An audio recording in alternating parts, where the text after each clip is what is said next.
garantisado early game, hawak nila eh. Pero dahil sa ginawa ng TNC kanina, wait, na-terrify lang. So si Edward may tech charge doon! Nag-aabang lang pala sa dilim ang isang liwanag. Pero sabi ni Trimar, ako na ang bahala sa likuran.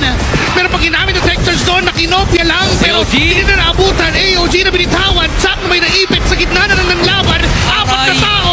Amitin yung kanyang tech charge na kinopya para lang makatakas sa sitwasyon. Pero si Saida ay di ba tinitigilan ng mga members ng Northern Lights. Ngayon tutumba na ng mabilis ang jungler ng TNC at unti-unti na talagang lumopo ang kalamangan ng Aurora.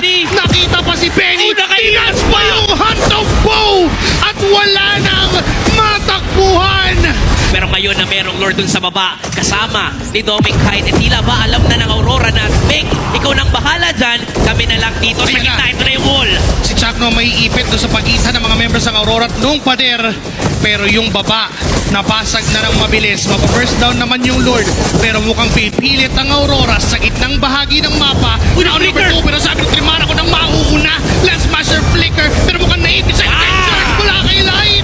At si Lance yung tutumba. Ngayon ang mga members ng TNC ay nagka-crumble na dahil unti-unting pinapasok ng Aurora. Double kill for Yue. May isusunod pa ba? Kasi pwede namang tumore. Pero si Trimar ginagawa ang lahat para depensahan ng base. May minion sa taas. Papasagin na yung tore. Ngayon pwede pang umisa. Pwede pang kumatok muli. Dahil yung apat ng Aurora may damage naman. Pero sabi ni Trimar, hindi. Lumayas kayo sa aming lupain. Pero mukhang